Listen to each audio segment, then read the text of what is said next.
Shalom, peuple de Dieu, que le Seigneur vous bénisse richement. Nous commençons notre partie de l'écoute de la parole. Avant tout cela, prions le Seigneur. Dieu plein de grâce et de miséricorde, adorable Père Céleste, toi le Dieu immuable, nous te sommes très reconnaissants pour l'opportunité, cette occasion que tu nous donnes encore. Purifie ta parole que nous allons lire et que ça apporte la vie à chacun qui entendra. Au nom de Jésus-Christ, notre Dieu. Amen.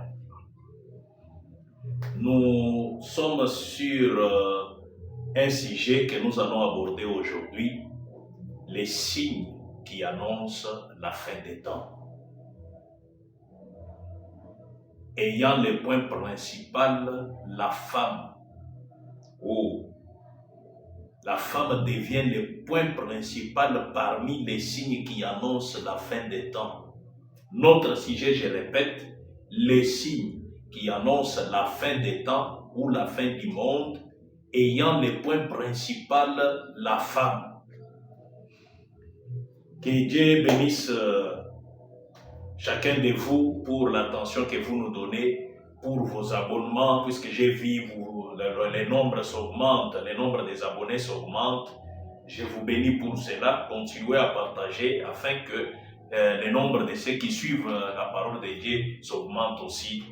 Ça nous fera du bien et tu contribueras aussi à l'annonce de l'évangile. Merci beaucoup. Nous lisons la Bible dans Matthieu chapitre 24, les versets 1er et le verset 2. Nous allons sauter pour prendre les versets 15 jusqu'au verset 22. La Bible dit ceci.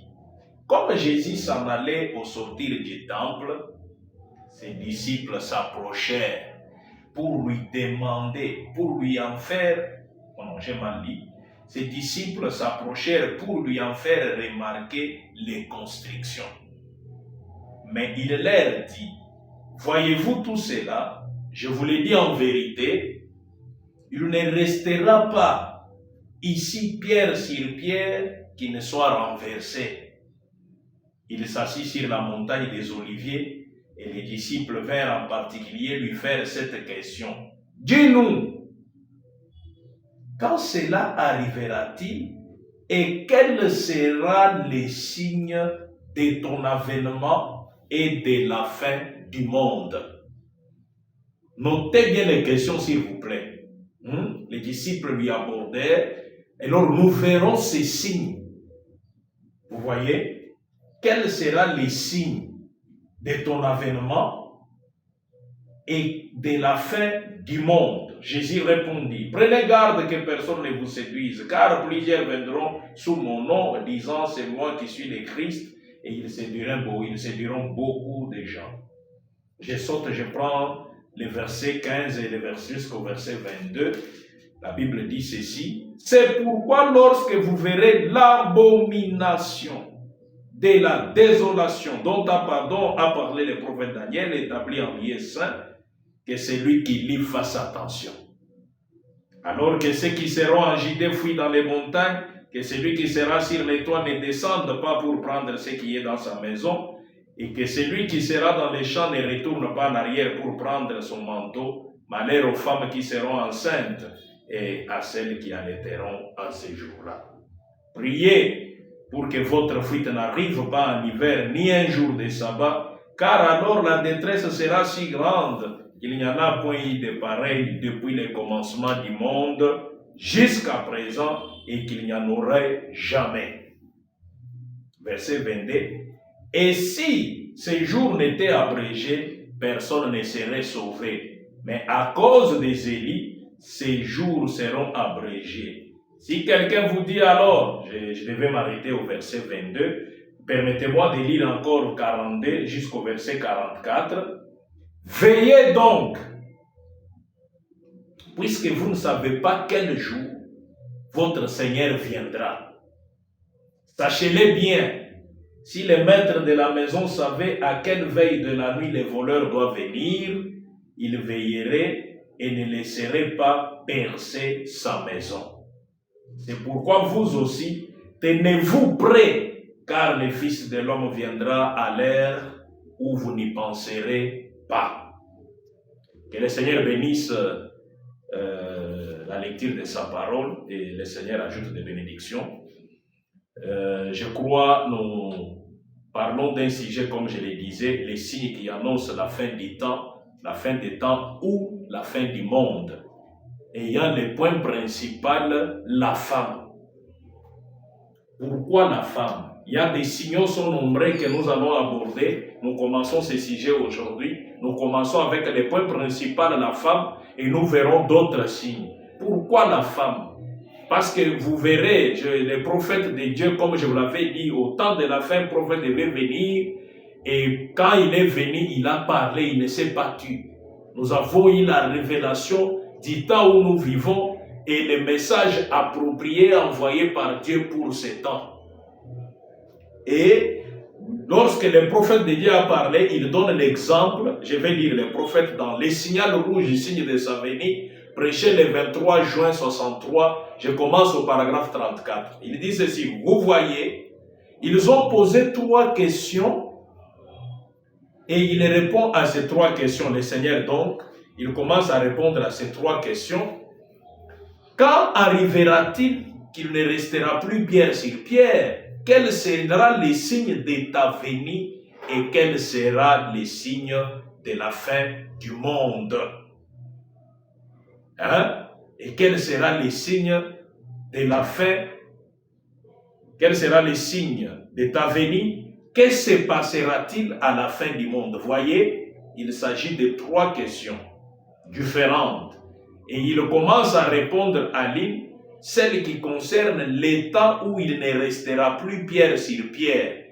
Et puis, après qu'il a terminé avec cette question, il parle du signe de sa venue et puis il aborde la fin du monde. Vous voyez, Jésus a parlé du moment où, il commence à répondre, du moment où il ne restera pas pierre sur pierre. Là, il parlait du temple de Jérusalem. Puisque lorsqu'il entrait à Jérusalem, les disciples lui ont montré la construction du temple. Maître, regarde comment ce temple est construit. Le Seigneur lui a dit, regardez, voyez la construction que vous me montrez là. Il viendra un temps où il ne restera pas pierre sur pierre. Ça, c'est de l'histoire aujourd'hui. C'est déjà arrivé. Le général Titus s'est attaqué à Jérusalem et il a détruit le temple construit qui était très bien construit, que le Seigneur avait, dont les disciples admiraient. Le Seigneur avait dit, ne se restera pas pierre sur pierre. Ce temple a été détruit. Il n'existe pas ce temple. Jusqu'à ce jour, Israël est en train de lutter pour la reconstruction de ce temple. C'est que c'est de l'histoire aujourd'hui. La prophétie dont les maîtres disaient que celui qui est sur les toits ne descende pas, que celui qui est dans les champs ne rentre pas en ville, que celui qui est par-ci par-là, parce que cette prophétie est de l'histoire. Jésus a prophétisé, il a parlé de 3, il a répondu à ces 3 questions lui posées par les apôtres. La première question, quand est-ce qu'il ne restera pas pierre sur pierre? C'est épuisé. C'est déjà arrivé, c'est de l'histoire. Et il vient, il dit, la question suivante est, et quel sera le signe de ta venue? Que se passera-t-il à la fin du monde?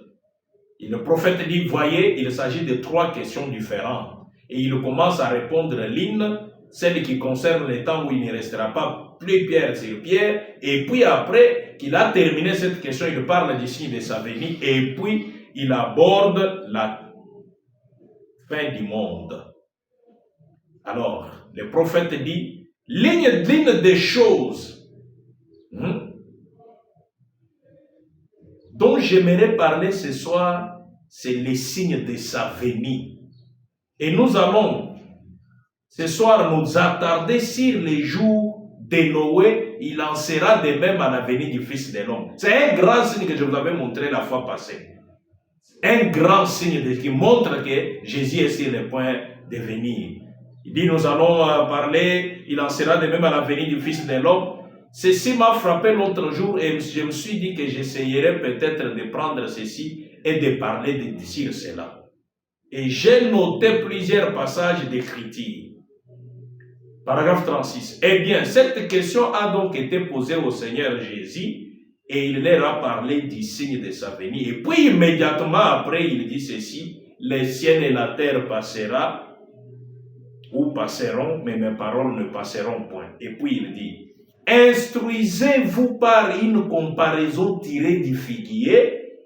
Dès que ces branches poussent, vous savez que l'été est proche. De même, quand vous verrez ces choses arriver ou être manifestées, sachez que le temps est proche. Cette génération, oh là là, ne passera point que tout cela arrive. Quelle génération? La génération qui voit l'apostasie dont nous allons parler ce soir. L'apostasie. Cette génération qui verra l'apostasie, cette génération ne passera point. 37. Ainsi, quand nous passons à mon sujet, le signal de sa venue, cela me rappelle l'attente à la gare. Oh là là! L'attente à la gare, pour ceux qui ont déjà voyagé, ceux qui ont déjà effectué des voyages par train, ils savent quand on attend l'arrivée du train à la gare, comment ça se passe. Le prophète explique, il dit, quand un homme ou des gens se tiennent là, comme beaucoup parmi vous l'ont fait, en nous attendant pour prendre le train, vous n'entendez pas le train, ou plutôt vous ne le voyez pas, mais vous savez qu'il est temps. Parce que peut-être lors de l'achat du billet, on vous a dit que non, le train sera là à 15 heures juste. Mais il peut être 14h54, 55, 56. Vous ne voyez pas le train. Ou 15 heures juste peut être là. Vos yeux ne voient pas le train. Mais le prophète continue, il dit, vous ne le voyez pas, mais vous savez qu'il est temps. Il se peut que les régulateurs disent, le train est un peu en retard, il n'est pas tout à fait à l'heure. Nous ne savons pas exactement quand, mais il arrive bientôt. Comme nous attendons le Seigneur, peut-être c'est demain que le Seigneur va venir. Peut-être c'est après-demain. Peut-être c'est dans 1 mois, après 3 mois. Mais l'Écriture dit, mais il arrive bientôt. Et nous nous promettons, et nous nous promenons dans la gare, les mains dans les poches, nous nous asseyons sur nos valises, nous sortons pour acheter un cornet de cacahuètes et à parler à quelqu'un de l'autre côté de la rue. Mais tout d'un coup, il se passe quelque chose. Les rails produisent un bruit et alors le bras descend, les lumières rouges se mettent à clignoter. Tchoua, tchoua, tchoua. Qu'est-ce? Le train est en gare. Même si vous n'entendez pas, même si vous ne le voyez pas, cependant, les signaux rouges et ses bras baissés montrent qu'il arrive. Il y a des signaux qui annoncent que, même si nous ne les voyons pas, nous ne voyons pas le Seigneur, mais il y a des signaux qui clignotent en rouge. Tchon, tchon, quand vous les voyez, les signaux, ce sont des prophéties qui annonçaient qu'avant qu'ils viennent, cette terre va commencer à montrer des signes. Les gens éveillés, les peuples souples verront les signes. Parce que le Seigneur, lorsqu'il a dit, vous voyez la construction, il ne restera pas pierre sur pierre que tous ces signes arrivent. Les disciples, les disciples éveillés ont capté ça. Un jour, le Seigneur était déjà parti au ciel. Un jour, les disciples, le Seigneur avait donné un signe aux gens que lorsque vous verrez Jérusalem entourée par les armées étrangères, je ne saurais pas lire chaque détail, mais il avait donné un signe, que quand vous verrez l'armée étrangère commencer à entourer Jérusalem, que c'est lui qui y fasse attention. Et un jour, alors qu'ils étaient dans la ville, ils ont vu l'armée romaine à leur tête, le général Titus, en train de venir avec ses troupes. Ils ont commencé à entourer la ville. Ils n'ont pas attaqué. Ils ont d'abord cherché à entourer toute la ville pour que personne n'y accède ni ne sorte. Alors ils ont commencé à entourer la ville. Ils ont commencé à entourer la ville. Et les hommes qui avaient cette prophétie, ils se sont souvenus que le Seigneur nous avait dit que lorsque vous verrez la ville entourée par l'armée étrangère, fuis. Et paf, ils ont commencé à sortir. Les croyants qui croyaient en Jésus, qui avaient la prophétie. Ceux qui étaient dans les champs, en voulant entrer dans la ville, ils ont vu que l'armée étrangère entourait la ville. Allez, ils se sont sauvés. Les autres qui étaient ignorants de la prophétie, ils sont restés là. Ils ont regardé l'armée entourer la ville. Ils ont regardé et paf, l'armée a bloqué la porte. Il n'y avait plus moyen de sortir ni d'entrer. Les hommes, la provision de la nourriture, l'armée romaine n'a pas attaqué. L'armée a entouré la ville plusieurs jours. Leur provision de nourriture était terminée. Suffit d'aller lire l'historique. Leur provision était terminée. Ils ont commencé à manger leurs enfants. Ils ont commencé à manger les écorces des arbres. Ils sont arrivés à maigrir par manque de nourriture, à tel point que les soldats romains ont pénétré la ville, ils les ont tués facilement et le sang a coulé ce jour-là comme une rivière. Et les temples étaient détruits. Ils ont mis le feu, ils ont détruit les temples. Jusqu'à ce jour, les temples n'ont jamais été construits. Et les Juifs étaient déportés vers les nations où on les a tués partout. Les Juifs sur le point de les exterminer. Parce qu'ils ont dit le jour où le Seigneur devait être crucifié, quand on a posé la question par Pilate, qui voulez-vous que nous vous relâchions, Barabbas ou Jésus? Oh, nous voulons Barabbas, mais Jésus quoi? Qu'il meure à la croix, qu'il soit crucifié, que son sang retombe que son sang tombe sur nous et même sur nos enfants. Et ils ont payé pour ça. Ils sont morts, on les a exterminés partout dans le monde. Pourquoi? Manque de tenir compte du signe du temps. Lorsque vous ne regardez pas aux signes, vous ne regardez pas les signes qui annoncent l'arrivée du train dans la gare, vous serez toujours là en train de manger votre cacahuète, vous allez vous sauter, tout le monde, ils ont voyagé. C'est ce qui était arrivé en ce temps-là. Ils ont manqué de jeter un œil aux signes. Alors que les signes annonçaient, lorsque vous verrez la terre arriver à un certain niveau, la terre au niveau de Sodome, parce que la prophétie disait, ce qui arriva du temps de Lot arrivera. Je vais en arriver. Je suis en train de parler des signes. Mais aujourd'hui, le point principal, c'est la femme. Je ne sais pas si je vais en arriver à parler de la femme aujourd'hui, parmi les signes. Bien-aimés, je vous dis, et lorsque ils ont manqué de regarder aux signes, ils ont été tués par les Romains. Et c'est lorsqu'ils sont lorsqu'ils sont éparpillés partout dans le monde, et que la prophétie disait, quand vous verrez les figuiers bourgeonner, les figuiers, c'est l'Israël, et que ces feuilles commencent à pousser, quand vous voyez Israël rentrer dans son pays, commencer à lutter pour la reconstruction du temple, oh, c'est un grand signe. Que celui qui lit fasse attention, parce que la grâce risque de quitter les gens des nations, parce que lorsqu'Israël a été aveuglé, ils sont passés par la souffrance, c'était pour que l'évangile vienne vers nous les nations. Et l'évangile devait retourner là où cela a commencé, par les Juifs. Et lorsque vous êtes là, vous ne regardez pas les signes, les figuiers qui bourgeonnent, ces feuilles qui commencent à pousser, les figuiers Israël en train de lutter aujourd'hui, qui est rentré d'abord dans son pays, les feuilles qui commencent à bourgeonner, ça il n'y a qu'un prophète, il faut avoir un prophète pour comprendre les choses comme ça. C'est ça l'avantage d'avoir un prophète. Je ne dis pas ce que la théologie m'a appris, ça c'est le prophète du temps de la fin. Hein? Un des grands signes. Le prophète lui-même est un grand signe du temps. Sa venue, c'est un grand signe. Et voilà pourquoi nous avons cette connaissance aujourd'hui. La parole est révélée. La parole rendue manifeste. La parole dévoilée. Dieu qui est exposé au public. Et vous ne voulez pas les recevoir.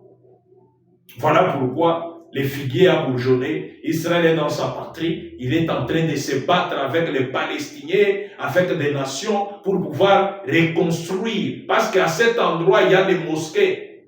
Hein? On a construit les mosquées là-bas. Ils sont en train de lutter pour la démolition. Ils pouvaient construire les temples à côté. Mais, selon la parole, les temples doivent être seulement là-bas. Et ils le savent. Ils se battent pour que les temples soient construits seulement là où les temples étaient démolis. Les mosquées doivent être démolies et les temples doivent être construits. La reconstruction du temple. Et ils se battent. Tous les matériaux sont réunis aujourd'hui pour que Israël reconstruise son temple. Quelle heure est-il selon la parole? Il est quelle heure? Hein? Toi, tu sais discerner l'aspect du ciel. Tu sais discerner qu'aujourd'hui, quand je regarde en haut, il y aura la pluie. Quand je regarde, oh non, aujourd'hui, il n'y aura pas la pluie. Tu sais discerner l'aspect du ciel, mais tu ne sais pas discerner les signes du temps. Voilà, bien aimé, après tout ceci, il y avait un signe, et j'étais en train de lire, quand vous êtes à la gare, et que le train ne s'est pas encore pointé, il y a des signaux. Les feux rouges clignotent. Tchao! Là, c'est l'alerte. Attention, le train est sur le point d'entrer dans la gare. Attention, attention, attention. Les signaux rouges clignotent. Et paf, les trains entrent, les voyageurs entrent et le train passe. Mais si vous ne tenez pas compte aux signes, si vous ne regardez pas les signes qui annoncent l'arrivée du train, vous serez toujours là distrait. Non, le train n'arrive pas, il est l'heure, comme 15 heures, le train devait arriver à 15 heures, alors que les signes annoncent déjà, mais toi tu ne regardes pas aussi. 15 heures est passé, c'est que le train peut-être, tu es distrait, tu pars loin des gares, loin de la gare, tu y es très loin, parce que 15 heures est passé, les feux s'allument, tu ne tiens pas compte, tu vas mourir, tu vas manquer de voyager. C'est comme ça aussi que notre Maître, le Seigneur Jésus-Christ, quand il a envoyé les prophètes au temps de la fin, il a donné au prophète Branham cette vision d'importance capitale. Parmi les 7 visions, il y a deux visions qui ont attiré beaucoup mon attention par rapport au sujet du jour. Avant que j'arrive à cela, je termine là où le prophète disait, et alors, si vous voulez partir à bord de ce train, vous feriez mieux de jeter par terre votre cacahuète quand vous voyez les signes commencer à clignoter. Qu'est-ce? Je remonte un tout petit peu. Qu'est-ce? Le train est en gare. Même si vous ne l'entendez pas, même si vous ne le voyez pas, cependant ces signaux rouges et ses bras baissés montrent qu'il arrive. Alors, si vous voulez partir à bord de ce train, vous feriez mieux de jeter par terre votre cornet de cacahuètes, d'arrêter votre conversation, de prendre vos valises et de vous apprêter. Sinon, vous resterez. En effet, le train ne stationne que pour quelques instants, il sera parti. Si vous vous tenez là, à bavarder avec votre voisin qui est de l'autre côté de la rue, vous allez rester. Bien-aimé, vous me suivez? Quand le train annonce sa venue, tu dois tenir compte des signaux.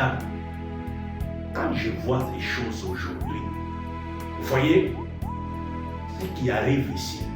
Qu'est-ce que la prophétie a dit? Dieu n'a-t-il pas dit quelque chose? Je dois tirer attention, ça montre que le Seigneur est sur le point d'apparaître. C'est tel signe qui a été prophétisé, je le vois s'accomplir, je vois ceci s'accomplir, je vois l'annonce qui a été donnée par les prophètes s'accomplir. Alors, quand le prophète est venu au temps de la fin, le prophète a dit ceci.